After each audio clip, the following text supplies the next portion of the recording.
and on the third was when he was buried and interred in Martoma Charivalli in Kolamangalam in India. When we examine the life of this saint, it just so happens that the life of the saint overlaps with many of the saints and places that we have discussed or have learned about in the past several weeks and months. And we begin with stating that Mormatai Monastery, which we know to be connected to the life of Mormatai and Morbehanam and his sister Sarah, this has a role in the life of Saint Baselios. And another father of the church that we learned about last month, More Ivanios Hidayatullah, also has a role to play in the life of Saint Baselios Yeldho. So we will revisit many themes, place names, and individuals and saints who we have mentioned and learned about earlier in our prayer sessions. We begin examining the life of Saint Baselios by looking at his early life. Most of what we know about his early life is limited to what happened in his monastic life and also once he became the Mafriono or the Catholicos in the church. But we know that Saint Baselios was born into the Hadai family in Karakush, which is near Mosul in Iraq. And it's believed that he was born sometime around the year 1593, circa, so around. And Karakush, as you can see, is also called Hamdaniya, which is next to Mosul in northern Iraq. And this is where this city still exists. It has faced many atrocities, many massacres. It has been destroyed over time. But the city we can still see at present in our current time. And what we know about the life of Saint Baselios is that at a young age, he joined the Saint Behnam monastery in the city of Kudad, which is close by. And we know that this is one of the monasteries that King Senharib built in honor of his children, of course, being given the name Saint Behnam Monastery. The other monastery that he built is Mormatai Monastery, which we know that is where Mormatai, Saint Matthew the Hermit, is buried, as we learned a few weeks ago. But when we discuss and think about the life of Saint Baselios Yeldho, this period from when he joins the monastery until the time when he prepares himself to travel to India is actually a period of silence. Almost 20 to 25 years of silence when it comes to the life of this great saint. We don't know too much about that period. Much time goes by and he gets almost into his 60s and 70s. And there is still not much known about the life of the saint beyond what is written in the history of the church in India, because he, of course, came to India to serve the church there. But in the 1960s, there came a point where the bishop who was in charge of St. Matthew Monastery, this is an old image of him, Mor Timotheos Jacob, he wanted to write a great history about the monastery. And so he asked the patriarch at the time, who was More Ignatius Jacob III, he reigned from 1957 to 1980, he asked this patriarch to use the manuscripts and historical writings in that monastery to write a history of this Mormatai monastery, which is, of course, St. Matthew the Hermit Monastery in Mosul. And so, just 4 years into his reign as the patriarch, More Ignatius Jacob III, the former patriarch, he wrote this history in 1961, and this is called The History of the Monastery of St. Matthew in Mosul. And this was translated by the grace of God and available to us. It was translated into English in the year 2008. So when we actually read through this text, we can find out more about St. Baselios Yeldho, more beyond what we already know happened pertaining to his journey and his arrival in India. So what is it that this text, this historical writing, tells us about the life of More Baselios Yeldho that we might not have known before? Well, one is that we already said he was a member of Mor Bechnam or Saint Bechnam Monastery, and he had a friend, and his name was Monk George. So Monk Yeldho, Ramban or Rambachin Yeldho, and Monk George, they decided to renovate Mor Bechnam Monastery, and they wanted to renovate this monastery in order to make it more beautiful, and it had been a bit damaged and crumbled down, so they wanted to renovate it. Quickly, after a few years, in the year 1663, the title of Mafriono or Catholicos, which is the second rank, as we know in the Holy Church, after the Patriarch, that position becomes vacant. And this monk, Yeldho, is ordained a bishop eventually, and he's elevated to the rank of Mafriono, and he takes on the title Baselios, which is given for the Mafriono. Even to this day, in 2025, the Mafriono of the church is given the title Baselios. So he goes from monk Yeldho to becoming a bishop and Mafriono, more Baselios Yeldho, and the seat or the Mafrianate, the seat of the Mafrian, the place where his office is located, is Mor Matai Monastery in Mosul.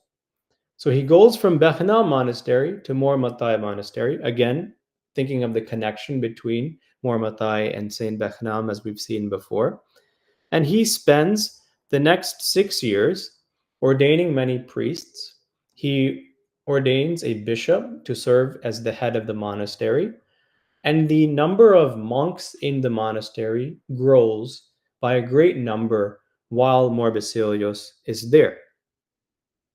But this is also the time when this region of Mosul is under the control of the Ottoman Empire. We've heard that title or name many times. We've probably heard of it before when we studied world history. And Mosul, as we see here on the right-hand side in green, this was a province, and the city of Mosul was the capital. It was the capital of the province of Mosul under the Ottoman Empire. And it had been under the empire long before St. Baselios Yeldho was born. And just like we have states in the United States, each province in the Ottoman Empire had its own governor. And Mosul had its own governor, who was, of course, the governor of Mosul. And this is important because in the year 1673, Mor Baselios Yeldho, the Mafrian of the church, decides to renovate St. Matthew's Monastery, the place where he is living, the place which is essentially his headquarters. But the governor of Mosul is not happy about this because of many possible reasons, and he imprisons Mor Baselios and the monks who live in the monastery.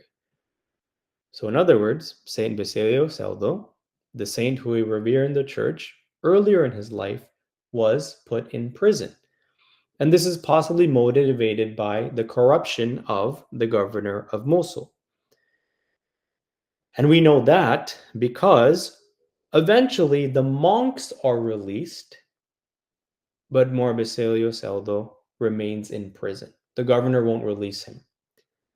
And eventually, after the monks plead to this governor, he eventually releases Mor Baselios, but only after exacting an extremely high, excessively high fine, monetary amount from Mor Baselios and the monastery.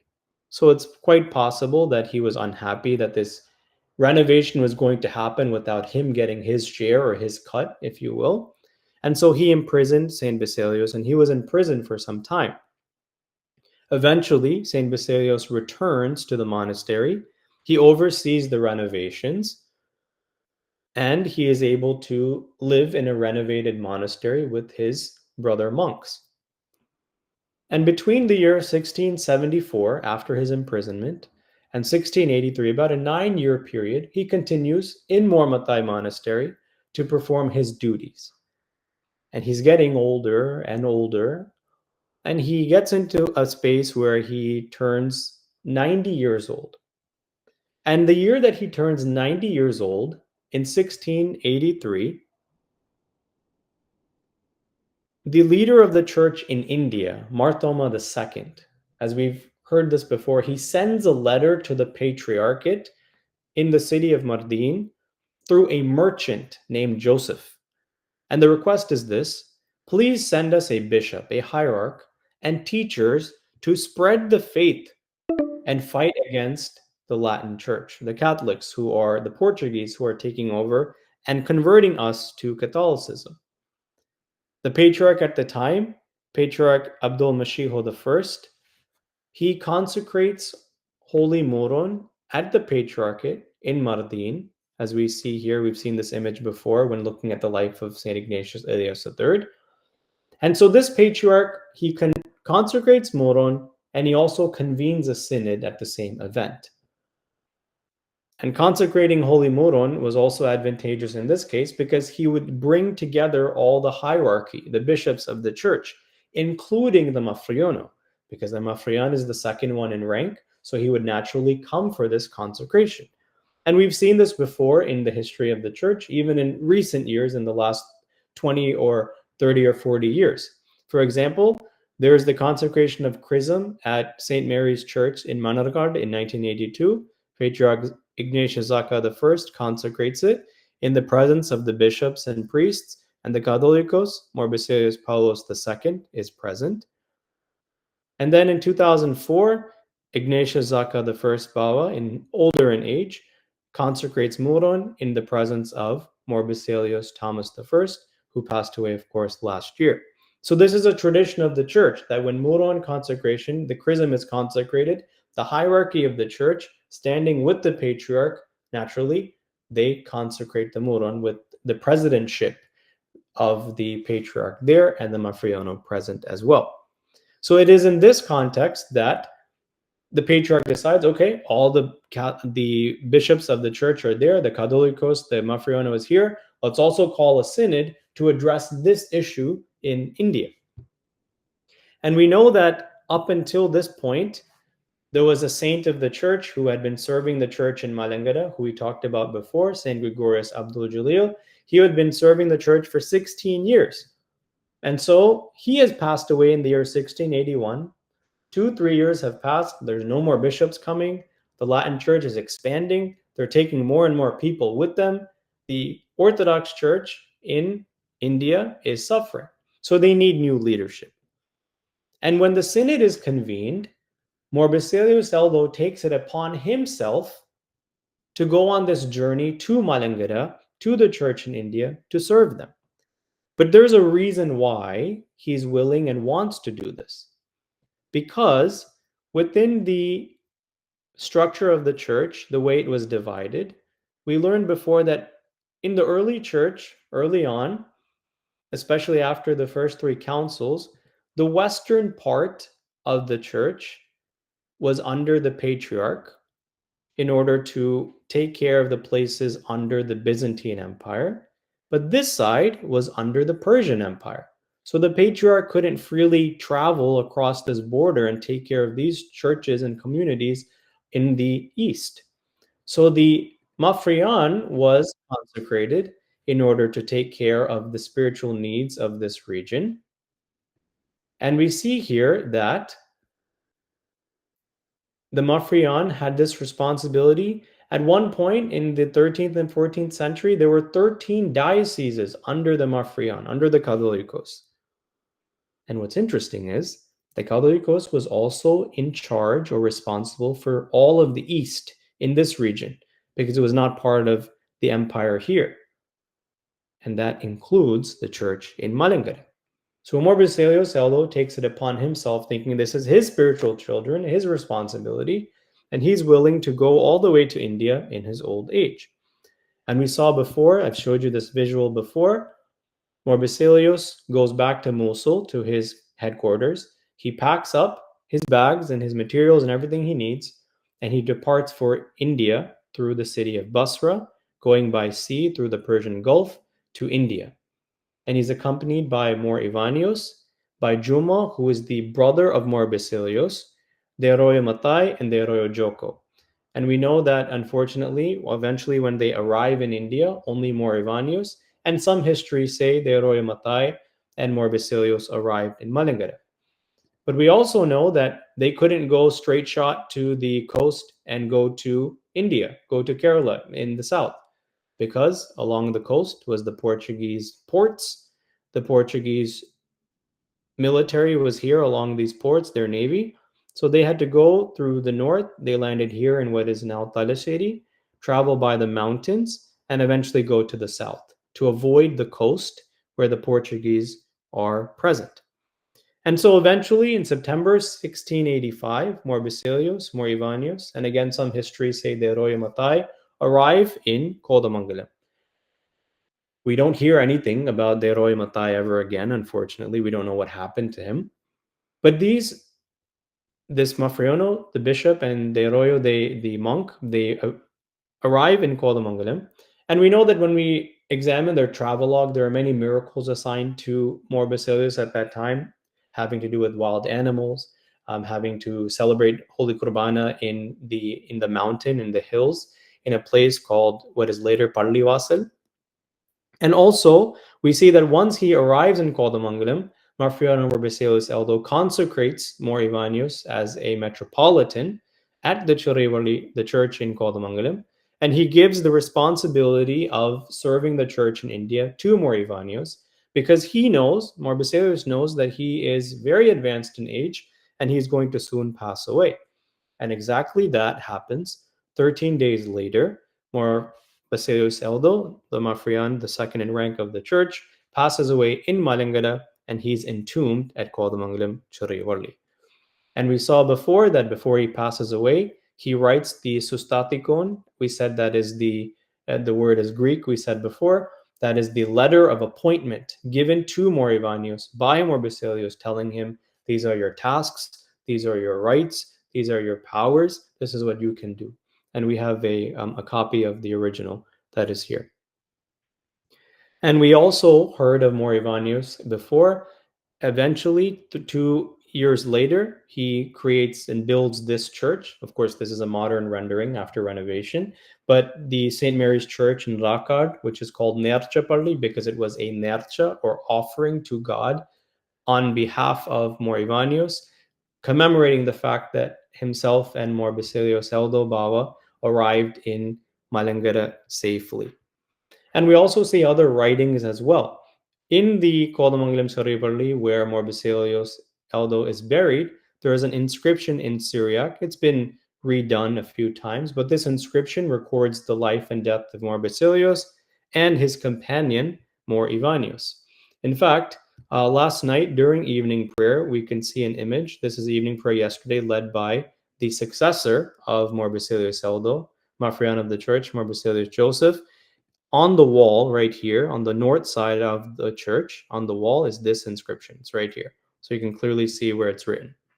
So it's right there on the wall. So this commemorates the life of More Baselios and More Ivanios. There's also something important that is culturally part of this feast of More Baselios, which has to do with St. George Church in Karingachara. The story goes that some people from this church visited More Baselios during those 13 days and gave him a particular sweet that is something that is popular in this region, which is called tamaka, which is sliced banana pieces with jaggery and sweets and all of that. And he liked it very much, apparently. And so they were very happy to know that. And later on, what happens is there was a priest from Karingachara who's present there when Morbiselius passes away. And eventually, after many years, his relics are brought to Karingachara Church and installed there. And they're installed on December the 3rd. So every year on December the 3rd, Karingachara Church has this nercha, this Perunal of Saint Baselios, because his relic was installed there on that day, December the 3rd. And they make this tamaka as a way of honoring his memory, making a sweet that he enjoyed and he consumed based on what the people from Karingachara brought. And there is this writing inside the church talking about Saint Baselios Yeldho and the relic. It says that in 1685, October the 3rd, in Kodamangalam, this Baselios Yeldho Baba was buried, and his Tirisheshipa, his relic, is in this church, and it was installed on December the 3rd. And the saint's memory is remembered at this time as a Perenal, and may glory be to God. And it says it right here. This inscription is in the church. Now, finally, when talking about the life of St. Ignatius, St. Baselios Yeldho, we know that in 1987, three fathers of the church were canonized at the same time. They were declared saints of the church. More Ignatius Elias III, more Baselios Yeldho, more Grigorios Georgis, also called Parimilitirimeni. And we remember them in the fifth Tubden, in this progression, in this succession, one after the other. And we might wonder, I've thought before when I was younger, well, why is it that St. Baselius Yeldho, who is much older in time, earlier in time than Ignatius Elias III and Parimilitirimeni, why is he in the middle? Why is his name second? Why isn't it earlier? Well, according to the hierarchy of the church, we know that one was a patriarch, one was a Mafrian, one was a bishop. Mafriona, as we said, is second in rank in the Holy Church after the patriarch. So when they were canonized, their names were added in this order. And in the same way, the other names have all been added according to whatever order pertaining to their position. So again, Ignatius Elias III Bawa, Baselios Yeldho Bawa, and Parimilitirimeni are in this succession because of their rank in the church. Dearly beloved, I just want to remind you all again, the verse that we looked at in the beginning, Psalm 92, verses 14 through 15. We saw here that even in old age, they are bringing forth fruit. They are bearing fruit that is ever full of sap and green, to show that the Lord is upright. If there's anything that we can learn from the life of Saint Baselios Yeldho Baba, it's that he was willing to serve the church and serve Christ even at the age of 92. If we think about that in our own personal lives, oftentimes we find it difficult to do the most simple thing of praying, of reading the Bible, maybe even feeling eager to go to church. All these troubles and anxieties and worries we go through in life often keep us away from that life in Christ and life in the church. But Saint Baselios Yeldho and his memory are a reminder to us of our calling to always be zealous, always be fervent, always desire the Lord in all things. And ultimately, because he lived and died that way, even to this day, we commemorate his memory. It's his 340th year of commemoration, his Dokrono, this year, 2025, being that he passed away in 1685. And every year, there are more and more people going every year to this church, seeking his intercession and his blessings. Dearly beloved, may the intercession of Saint Baselios Yeldho be a comfort and a strength for all of us. May God bless